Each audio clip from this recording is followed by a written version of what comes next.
잘 지나셨어요? 네. 마음을 푸근하게 가지시되 친정 온 것처럼 마음을 넉넉하게 가집시다. 우리 형제들은 또 고향 온 거 생각하고 오늘은 여호수아서를 공부합니다. 여호수아 1장 1절.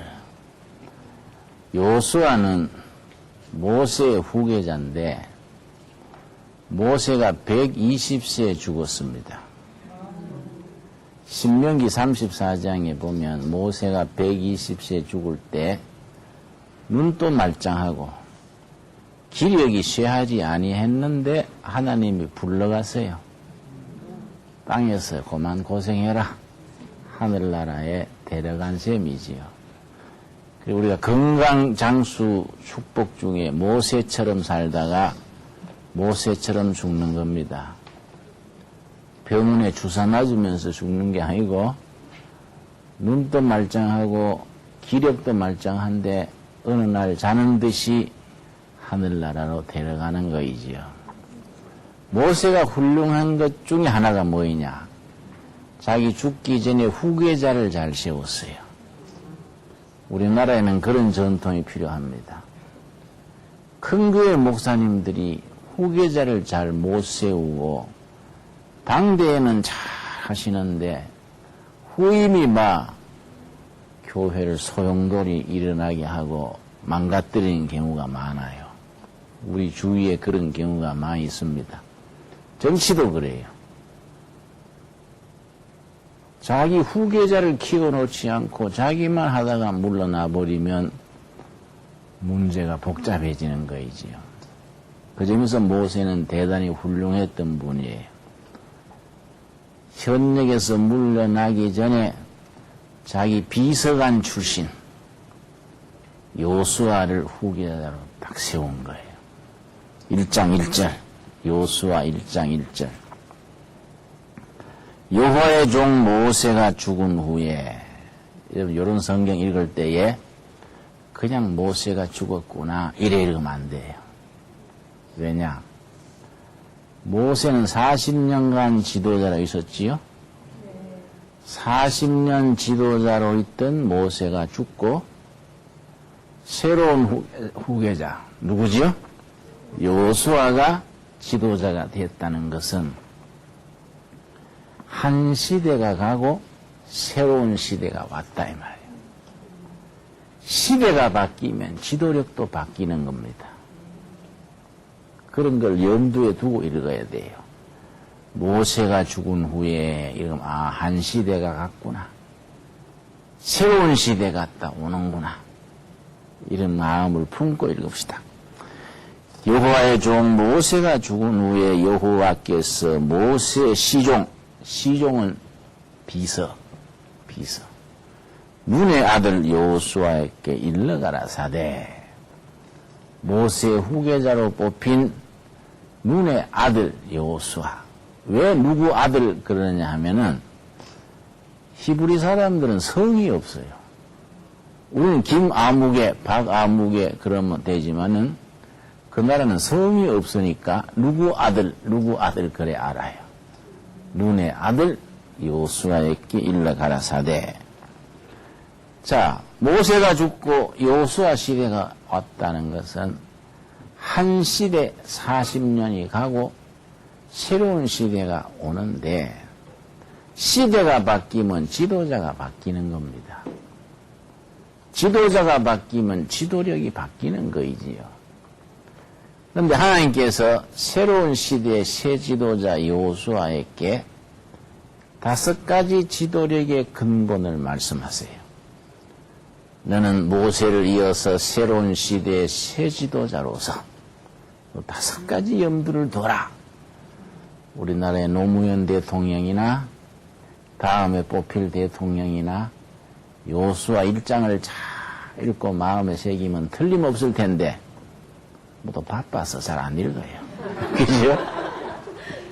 또 성경에 그런 가치를 잘 몰라요.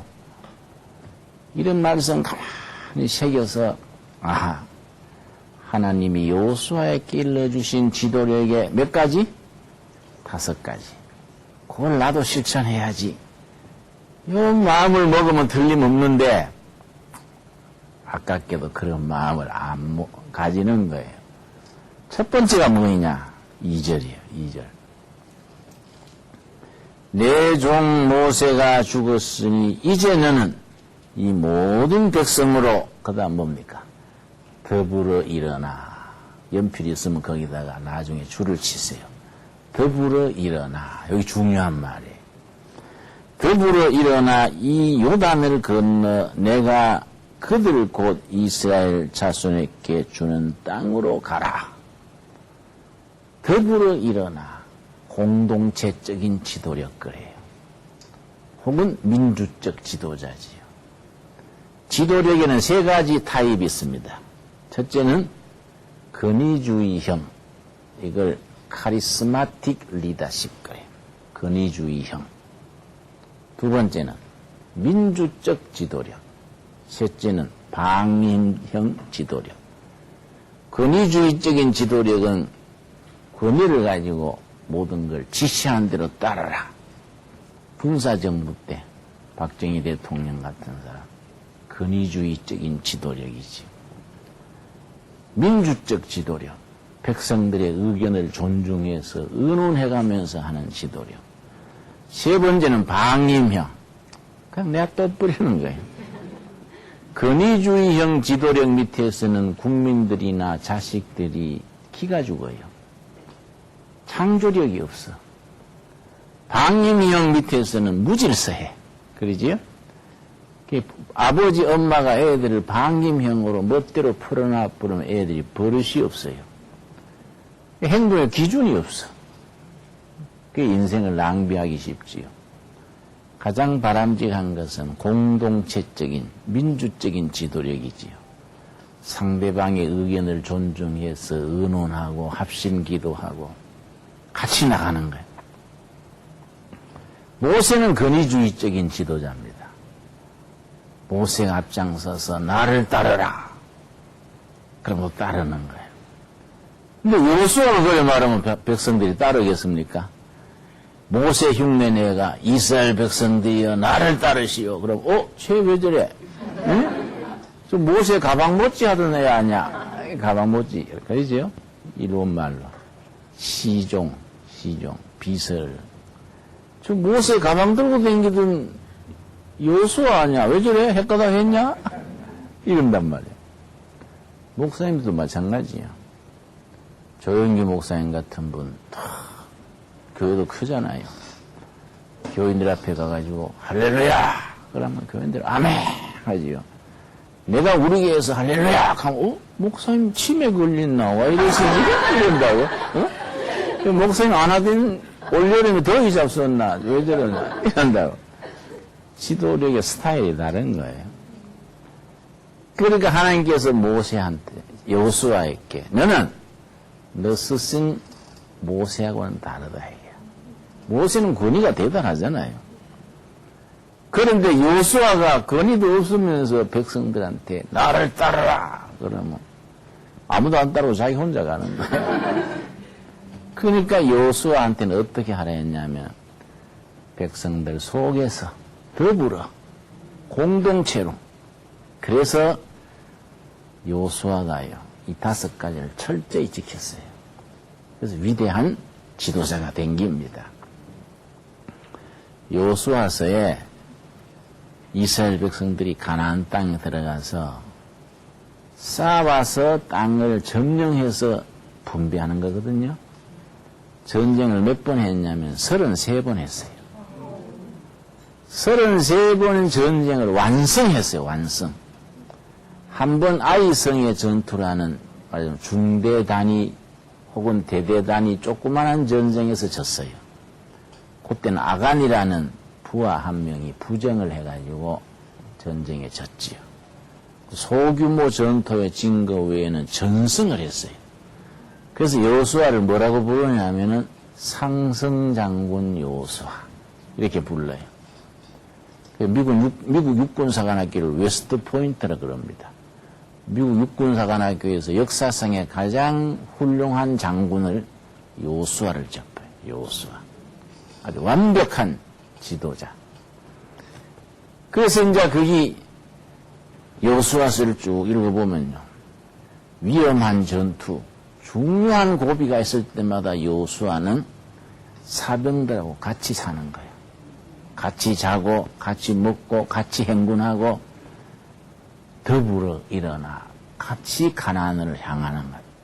공동체적인 민주적인 지도자예요. 요즘 자식 키우는 것도 그래 해야 돼요. 옛날처럼 뭐 애비 말 무조건 들어야지. 그러면 애들 요새는 튀지요. 아버지 내가 낳아달라 한 것도 아닌데 아버지 그러기요? 응? 튄다고 애들이. 응? 엄마가 뭐 엄마라고 뭐 딸한테 뭐 욱박지르면 요새는 안 듣지요. 요새는 인격적인 대화를 해야 돼. 대화. 대화가 중요한데 요즘 대학생들은 대화를 뭐 하냐면 대놓고 화내는 걸 대화라고. 응? 아들 딸한테 대놓고 화부터 내니까. 응? 대화라는 거는 차분하게 상대방을 존중하고 이렇게 해야 되는 게인데 그리 여호수아의 지도력이 그런 대화를 통해서 더불어 일어나 목표를 향해 나아가는 민주적 지도력 혹은 공동체적인 지도력 이해갔지요? 네. 첫 번째입니다. 두 번째가 뭐냐? 두 번째 3절이죠. 3절. 내가 모세에게 말한 바와 같이 물은 너희 발바닥으로 밟는 곳을 내가 다 너희에게 주었노니. 자, 40년을 시내 사막을 걸어서 요단강을 건너 가나안 땅에 들어갔는데 그게 빈 땅이 있는 게 아니에요. 더 무기도 좋고 신체도 좋고 방비도 튼튼한 원주민들이 살고 있는 거예요. 거기에 들어가서 쌓아와서 뺏어서 점령을 해야 돼. 참 생각해보면 이상한 거예요. 내가 너희들에게 젖과 꿀이 흐르는 땅 가나안 땅을 준다 그랬으면 그 땅이 비어 있어야 주는 건데 사람들이 차지하고 있는 데 가서 싸우면서 뺏어야 돼. 그래서 이스라엘 백성들이 한치 한 뼘 피 흘려 발바닥으로 밟고 진격해 나가는 거예요. 하나님께서 이스라엘 백성들한테 내가 너희들에게 가나안 땅을 주는데 얼마만큼 주느냐? 하나님 이렇게 줄 거 놓고 여기서 저기까지 너희 땅 일 안 간다고요. 발바닥으로 밟는 만큼이 너희 땅이다. 못 밟으면 땅이 없어요. 많이 밟으면 땅이 넓어져요. 피 흘려 목숨 걸고 열심히 밟는 만큼이 내 땅이에요. 네 발바닥으로 밟는 만큼. 난 이 말씀 굉장히 좋아합니다. 나는 둘의 마을 공동체라는 말을 하는데 네가 내가 없이 같이 사는 마을이에요. 공동체는 여러 식구가 살기 때문에 땅이 필요하잖아요. 이 말씀을 난 철저히 믿어가지고 이래 다니다가 요 땅은 우리 둘의 마을에 꼭 필요하다 싶으면 가서 밟는 것부터 해요. 발바닥으로 밟으면 준다 했으니까. 근데 지금까지 내가 열심히 밟아가지고 우리 땅 안 된 땅이 없어요. 난 이 말씀 글자 그대로 믿어버려요. 발바닥으로 밟는 땅을. 그런데 맨 처음 둘의 마을 세운 땅이 경기도 화성군 거기에 봉화산이라는 데인데 내가 바닷가에 옛날 외적이 들어오면은 봉화불 올리던 산이에요. 그 봉화산이에요. 산세가 좋다고요. 나트막하게 아주 공동체 마을 세우기에 적합하더라고요. 그 내가 산에 올라가가지고 누구 산인지도 모르지.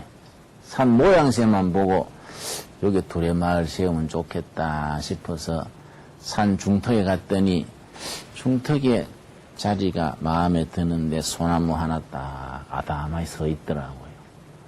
그 밑에 딱 돌 하나 갖다 놓고 곧 기도 시작한 거예요. 하나님, 이 땅을 제가 밟습니다. 이 땅, 우리 땅 주십시오 하고 기도를 했는데 7년을 기도했어요. 누구 땅인지도 모르고 기도하는 거야, 누구. 응? 한 번은 땅 주인이 할아버지인데 내가 산을 맨날 밟고 다니니까 나를 왜 너무 땅 간첩매를 밟고 다니요? 그래서 할아버지 무슨 간첩이 그래 산 땅 밟고 다니겠어요?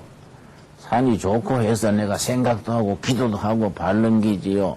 뭐 산이 딸가서 뭐 나빠지나요? 네, 그러고 이제 속에 있는 생각은 안 하고 이제 얘기한 거지. 7년 만에 땅 주인이 날 찾아왔어요. 목사님, 봉화산을 우리 목사님이 좀 맡으시지요. 이러는 거예요.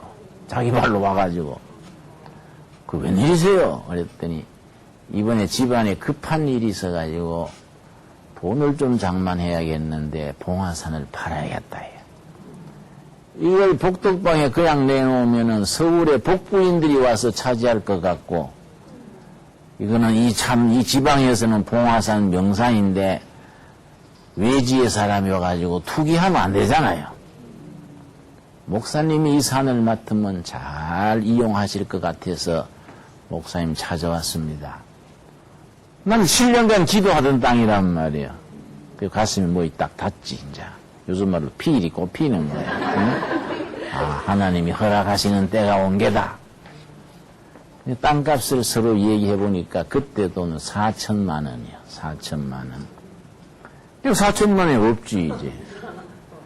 교인들한테 우리 7년 기도하던 땅이니까 때가 된 줄 알고 헌금해서 삽시다. 하고 헌금함 했더니 400만 원이 나왔어. 10분의 1밖에 안 되는 거예요. 보통 계약할 때 10분의 1 걸잖아요.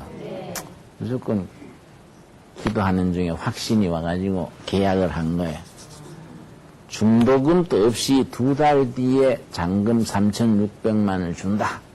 이렇게 이제 한 거예요. 했는데 늘 기도하는데 2달에서 이틀 남았어요. 중간에 돈이 안 되는 거예요. 내가 빌려볼까, 뭐 하다 급하여서 이자라도 내볼까 했는데 안 돼요. 내가 새벽기도 마치고 나오는데 우리 교회 권사님 한 분이 목사님, 물 건너갔지요, 땅이요. 그래서 왜요? 하니까 그 봉화산 땅 말입니다. 이틀밖에 안 남았는데 구해지지도 않고 아이고 계약금만 띄있네요. 그래서 아이 권사님 이틀 남았는데 뭘 포기부터 하세요. 그러니까 목사님 그래 말씀하시는 거에 어디 든든한 데가 있는 것 같습니다. 그래서 든든한 데 있고 없고 간에 우리가 뭐 미리 낙심할 건 없지요. 이틀 뒤에 낙심해도 안 늦어요. 뭐 우리가 믿고 기도합시다. 그런데 그날 오후에 신사가 한 분이 날 찾아왔어요. 목사님 저는 미국 필라델피아에서 왔습니다. 미국 교포요. 30대 교포요. 그럼 미국 필라델피아가 어딘데 여기까지 웬일입니까? 그랬더니 내가 목사님 쓰신 책 새벽을 깨우리로다를 읽고 감동을 받아서 목사님 교회 헌금 좀 하려고 왔습니다. 이러는 거예요. 그래, 아이고 참 그 정신이 고맙습니다. 봉투를 하나 주는 거예요, 나한테. 근데 봉투를 딱 봉해놨더라고요. 그래야 본인 앞에서 열어봐도 되겠습니까? 양해를 얻은 거이지. 나중에 열어보고 빈 봉투면 안 되잖아요. 내가 열어봤더니 수표가 들었는데 3,600만 원짜리 수표가 들었어. 내가 숨이 탁 막힌 거예요. 2달간 기도하던 그대로 딱 된 거예요. 웬일이십니까? 우리가 2달 동안 3,600만 원 기도했는데 소문을 들으셨나요? 그랬더니 아닙니다. 내가 미국에 있다가 부모님 유산 받은 긴데 그 11조입니다. 딱 3,600만 원이에요.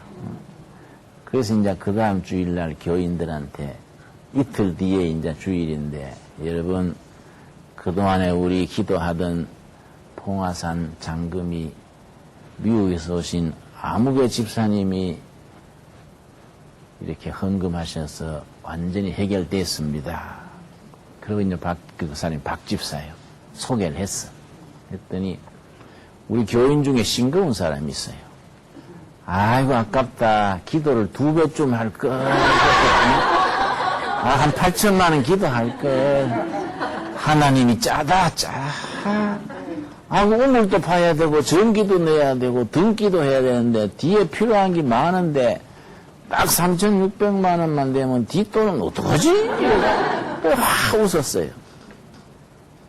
우리가 기도 제목을 정하고 열심히 바른 거예요, 바른 거. 그렇지요?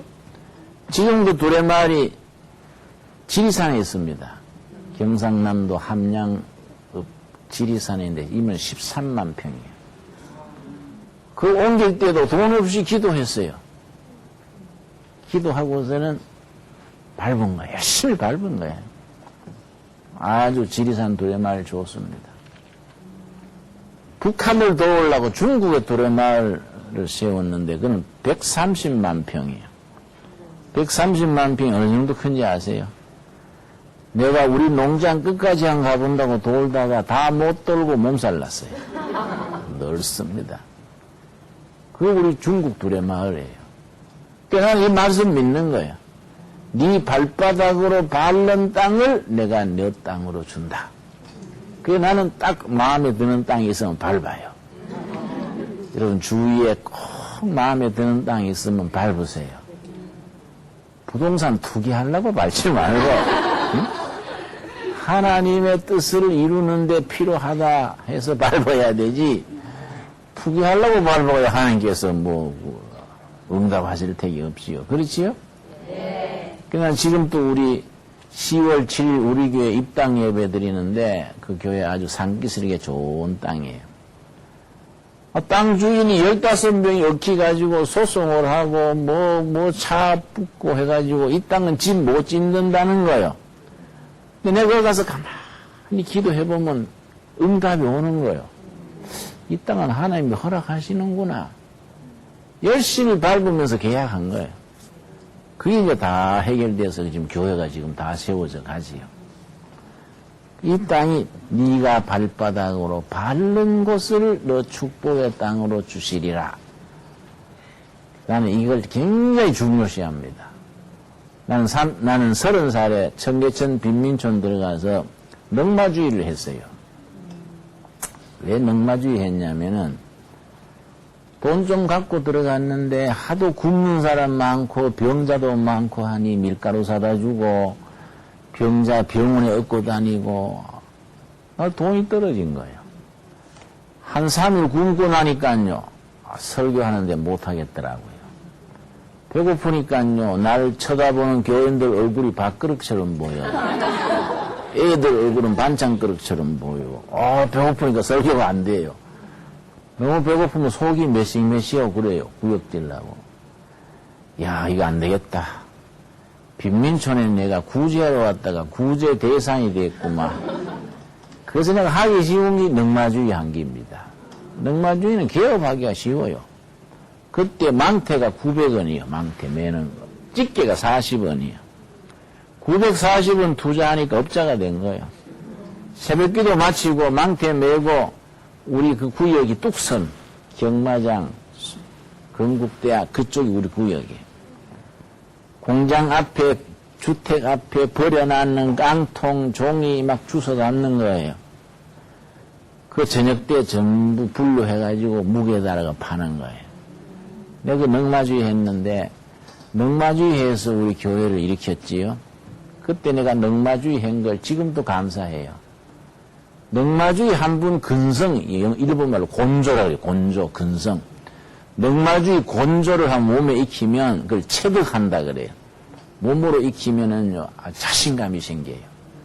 어떤 자신감이 생기냐면은 무슨 개척하고 하나님 일하다가 안 돼가 넘어져도 쓰레기통 옆에만 넘어져라. 쓰레기통 옆에만 넘어지면 다시 시작하면 된다. 이런 근성이 생기는 거예요. 넘어진 김에 쉬어간다고 넘어진 때문에 쉬고 일어나서 쓰레기통 뒤지면 현찰 안 나오지 다 나와요. 쓰레기통 속에 다 나옵니다.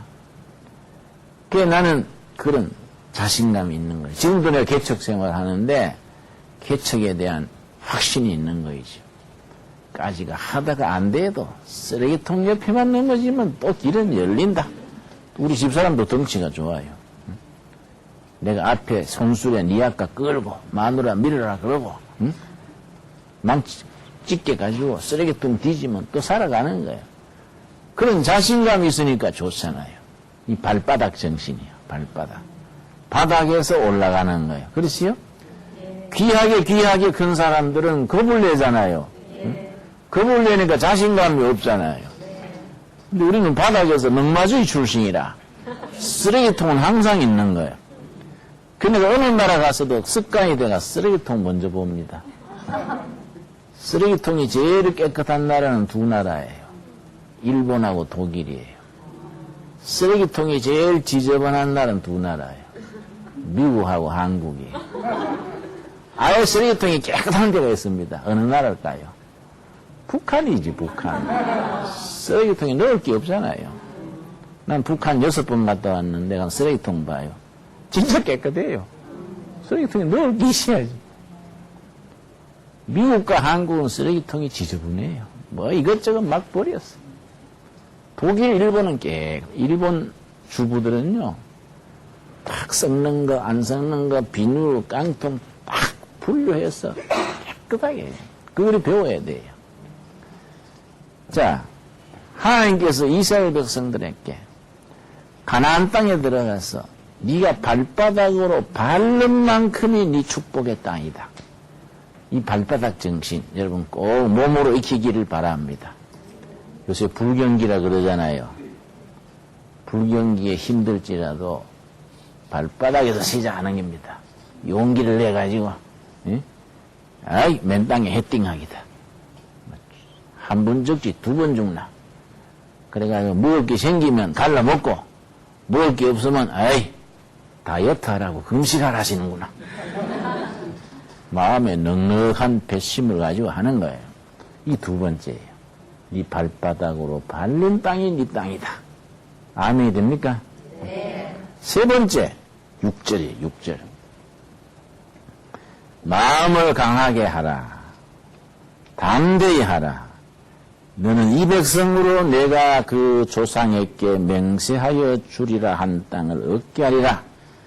강하라. 담대하라. 이 강하란 말은 자기 확신. 쭈뼛거리지 말고 대까 말까. 놈이 나를 어떻게 볼까. 신경 쓰지 말아야. 자기 확신을 가지고 강하라. 담대하라. 이 말이 여호수아 1장에서 3번 나와요. 3번. 왜 이 말씀을 했냐면은 모세의 비서 출신 여호수아지 않습니까? 자기 스승 모세에 비하면 자기는 초라하지요. 아이고 우리 스승님 모세 같은 분 또 이 백성을 가나안 땅으로 못 이끌었는데 아이고 나 같은 쫄자가 이 백성을 어떻게 가나안 땅에 이끌어갈까 기죽는다 이 말이야. 그러니까 하나님께서 강해라 담대해라. 강하라 담대하라 할 수 있는 이유가 있습니다. 그 앞에 5절에 강하고 담대할 수 있는 이유를 말했습니다. 5절 말씀. 너의 평생에 너를 능히 당할 자 없으리니 내가 모세와 함께 있던 것 같이 너와 함께 있을 것임이라. 여기 하나님의 보증이에요. 모세가 훌륭했던 것은 모세가 나면서부터 훌륭했던 게 아니다. 나 여호와가 모세와 같이 있었기 때문에 모세가 훌륭했다. 마찬가지다 이거지. 내가 너와 같이 있겠다. 다시 말씀드립니다. 중요해요. 모세가 훌륭했던 것은 모세가 나면서 훌륭했던 게 아니고 누가 같이 있었다고요? 하나님이 모세와 같이 하시니까 훌륭했다. 마찬가지로 모세와 함께 했던 내가 너와 같이 있겠다. 그러니 강하고 담대해라. 여러분, 이 우리한테 주시는 말씀으로 받아야 돼. 모세와 같이 계셨던 하나님, 여호수아와 같이 계셨던 하나님이 지금 우리와 같이 하실 줄 믿습니다. 우리와 함께 하시는 하나님을 어떻게 부릅니까? 임마누엘 하나님 그래요. 임마누엘. 그렇지요? 그러니까 북한 가니까 골목마다 농촌 도시마다 꼭 서놓은 깃발이 있어요. 김일성 어버이는 우리와 영원히 함께 계신다. 김일성 주석 죽은 뒤에 그 쓴가 봐요. 영원히 같이 계신다. 임마누엘이지 그게. 근데 임마누엘이 아니고 김마누엘이지. 김일성이니까. 그렇지요? 김마누엘이지. 김일성 어버이는 우리와 영원히 함께 계신다. 영원히 함께 계시는데 뭐 떼고 굶어 죽고 수제는 왜 그래 자주 나는지 모르겠어. 하나님이 우리와 영원히 같이 계시니까 강하고 담대해라. 강하고 담대할 수 있는 조건을 가르쳐 주는 겁니다. 네 번째. 7절 말씀. 오직 너는 마음을 강하게 하고 극히 담대하여 나의 종 모세가 너의 명한 율법을 다 지켜 행하고 그 다음 뭐라 그랬습니까? 좌로나 우로나 치우치지 말라. 그리하면 어디로 가든지 형통하리라. 좌로 우로 치우치지 말라. 좌로 치우치면 좌익, 레프트 윙. 우로 치우치면 우익, 라이트 윙 그래. 치우치는 사람은 성공 못한다. 우리나라 사람들이 잘 치우치잖아요. 열심히 있고 머리 좋고 한데 잘 치우쳐요. 너무 극성이야. 응? 그런데 성경 말씀에는 오른쪽으로도 왼쪽으로도 치우치지 말고 가운데로 바르게 가라 해요. 좌로 우로 치우치지 말아라. 그런 말이 있습니다. 어떤 신부님이 마차를 타고 가는데 오른쪽에는 나이 많으신 수녀님이 타고 계시는 거예요. 왼쪽에는 아주 젊고 예쁜 수녀님이 타고 계시는 거예요. 마차 가다가 모퉁이를 돌면서 몸이 오른쪽으로 쏠리잖아요. 네. 그러니까 주님 시험에 들게 하지 마옵소서 이랬다는 거예요. 네? 그런데 또 반대편으로 마차가 쏠리니까 젊고 예쁜 수녀 쪽으로 몸이 쏠리잖아요. 그러니까 주여 뜻대로 하시옵소서 그랬다는 거예요. 비유로 하는 소리지 비유로. 응? 그 뭐 신부님 나쁘게 말하기 아니고 이제가 유머스럽게 말하는 거예요. 오른쪽 왼쪽으로 치우치지 말고 한 길로 예수님 바라보고 꿋꿋이 나가야 되지요. 치우치지 말라요. 우리는 잘 치우치거든. 우리 한국 사람들은 다혈질이라. 응?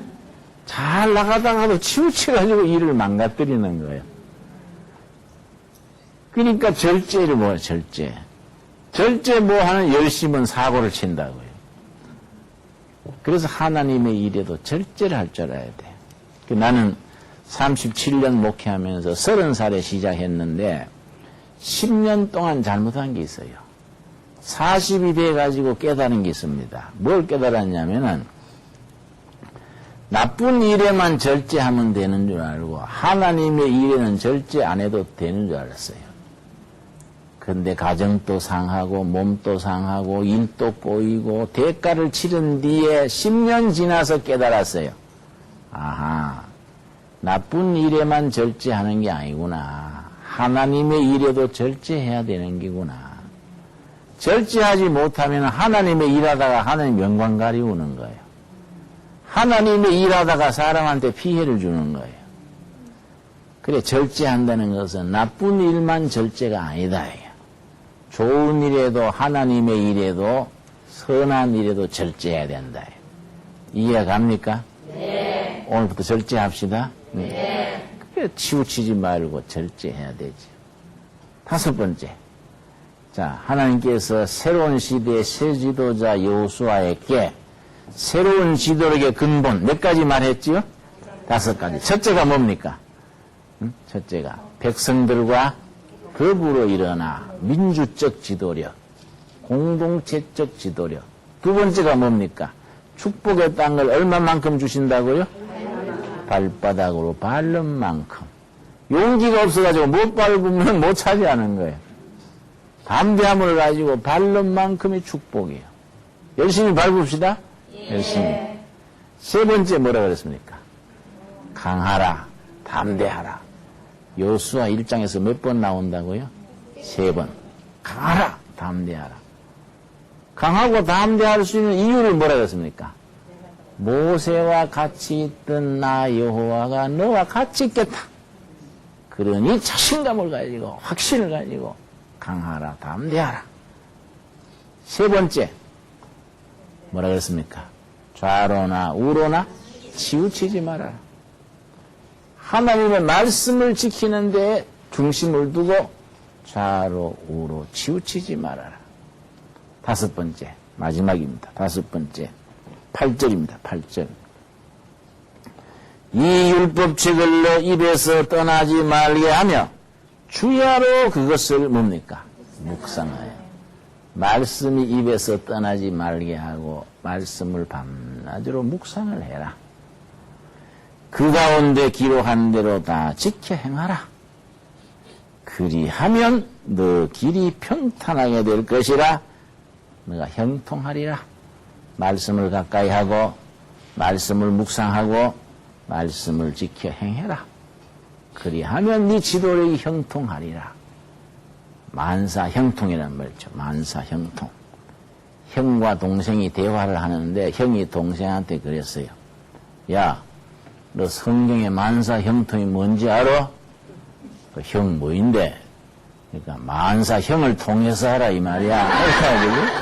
그게 만사형통이 아니고 형을 통해서 하는 게 만사형통이 아니고 말씀을 통해서 하는 것이 만사형통이다. 모든 일이 형통하다는 말은 다 잘 된다는 말이 아니에요. 그 뜻을 잘 알아야 돼요. 하나님이 보시고 안 돼야 될 일은 안 되게 하시는 게 형통이에요. 돼야 될 일은 되게 하시고. 우리가 기도 제목을 정하고 하나님 이거 주시옵소서 열심히 구했는데 기도 응답이 안 되는 게 있지요. 대체로 그런 경우에는 하나님이 허락하시면 본인한테 안 좋은 경우야. 그러니까 자기는 무조건 주시옵소서인데 하나님 보실 때는 그 주면 안 되는 거예요. 그러니까 안 이루어지는 거지요. 돼야 될 일은 되게 해주시고 안 돼야 될 일은 안 되게 해주는 형통인데 우리는 무조건 다 주시옵소서지요. 그죠? 우리 기도하는 게요. 하나님이 뜻이 이루어지게 해달라고 기도해야 되는데 우리가 좀 기도하는 게 미련스러워요. 무조건 다 주시옵소요. 무조건. 나도 교인 목회자로서 가만히 교인들 기도하는 거 들으면 앉아가지고 하나님 아버지 첫말부터 마지막까지 주시옵소요. 지금까지 주신 거 감사합니다. 이게 없다고요. 감사도 없고 찬양도 없고 주시옵소서. 남편 진급해야 됩니다. 아들 좋은 대학 가야 됩니다. 뭐 주시옵소서. 맨날 주시옵소서. 그 경상도 말로 뭐라냐면 걸베이 삼신 걸렸다. 걸베이 삼신. 맨날 달라. 주로 감사한 줄 모르고. 사실은 진정한 기도는 감사의 시작, 감사. 숨 쉬고 살아있는 것 자체가 감사합니다. 이렇게 나가야지. 그렇지요? 네. 그런데 이것도 필요합니다. 하나님 뜻대로 이루어지기를 원합니다. 이게 형통이에요, 형통. 말씀을 가까이 하고, 말씀을 묵상하고, 말씀을 지켜 행하라. 그러면 네가 진정으로 형통하리라. 그런데 요한계시록 1장에 같은 말씀이 있습니다. 성경 맨 마지막 책 요한계시록 1장에 말씀이 우리를 형통하려는 축복의 말씀이 되는 경우가 요한계시록 1장 3절입니다. 계시록 1장 3절 말씀. 천천히 찾읍시다. 1장 3절 말씀. 성경의 맨 마지막 책 요한계시록 1장 3절 말씀. 이 예언의 말씀을 첫째 뭐하는 자? 읽는 자. 둘째 듣는 자. 셋째 그 가운데 기록한 것을 뭐하는 자? 지키는 자들이 복이 있나니 때가 가까움이라. 복받는 비결입니다. 복받는 비결이 뭐이냐? 무조건 주시옵소서가 복받는 게 아니고 하나님의 말씀을 첫째 뭐하는 자? 읽는 자. 둘째 듣는 자. 열심히 집회에 나가서 듣고 설교 말씀 듣고 듣는 자. 세 번째 그 가운데 기록한 것을 지키는 자. 복이 있나니. 여러분 우리가 정말 신령한 복을 누리고 사는 길은 하나님의 말씀을 잘 읽고 듣고 지키는 사람이 복이 있다. 또 여호수아 1장 아까 읽은 말씀처럼 하나님의 말씀을 묵상하고 행해서 열매 맺는 사람이 복 있는 사람이다. 하나님이 약속하신 복. 이게 시편 1편에도 나와요. 시편 1편. 시편 1편 우리 한 절 읽고 마칩시다. 시편 1편에 보면은 진정한 복의 근원이 하나님의 말씀을 묵상하는 데 있다. 시편 1편 1절 말씀. 복 있는 사람은 시편 1편이죠. 시편은 150편까지 있는데 1편이 그 서론이자 전체 요약입니다. 시편 150편 중에 시편은 구약시대의 찬송가예요. 구약시대 예루살렘 성전에서 예배 드릴 때 찬송가로 쓴 것이 시편이란 말이에요. 구약시대의 찬송가인 시편이 전체가 몇 편이라고요? 150편 중에 1편이 서론이면서 전체를 요약한 거예요. 그 1편. 복 있는 사람은 첫 마디가 복 있는 사람이죠. 어떤 사람이 복 있느냐? 주시옵소서 하는 사람이 복 있는 사람이 아니다. 복 있는 사람은 악인의 꾀를 쫓지 아니하며 죄인의 길에 서지 아니하며 오만한 자의 자리에 앉지 아니하고 복 있는 사람의 내용이 2절입니다. 오직 여호와의 율법을 즐거워하여 그 율법을 주야로 뭐하는 자? 묵상하는 자. 하나님의 말씀을 늘 묵상하는 사람. 그래서 여러분 주머니 속에 뭐 있어야 되느냐면은 말씀 카드가 있어야 돼요. 성경 중요한 구절을 이렇게 딱 종이에 찍힌 게 있어요. 말씀을 딱 평소에 읽는 거예요. 전차에서나 무슨 심심할 때 말씀 카드를 내가지고 말씀을 읽는 거예요. 묵상하는 거예요. 묵상하고 꼽아놓고 괜히 잡 생각하지 말고 응? 말씀을 묵상하는 자. 이 사람은 복 있는 사람이다. 어떤 복이냐? 3절이지. 3절. 저는 시냇가에 심은 나무가 시절을 쫓아 과실을 맺으며 그 잎사귀가 마르지 아니한 같으니 그 행사가 다 형통하리로다. 정말 형통함이라는 복. 말씀을 밤낮으로 묵상하는 사람은 시냇가에 심겨진 나무와 같은 축복을 받는다. 그 나라는 비가 드물잖아요. 중동 지방에는. 그러니까 우기철이 아닌 때는 물이 말라버린다고 시냇가에. 시내는 땅 밑으로 물이 흐르지 않습니까? 시냇가에 심겨진 나무는 메마를 때도 물의 근원이 가깝기 때문에 늘 물을 공급받는다.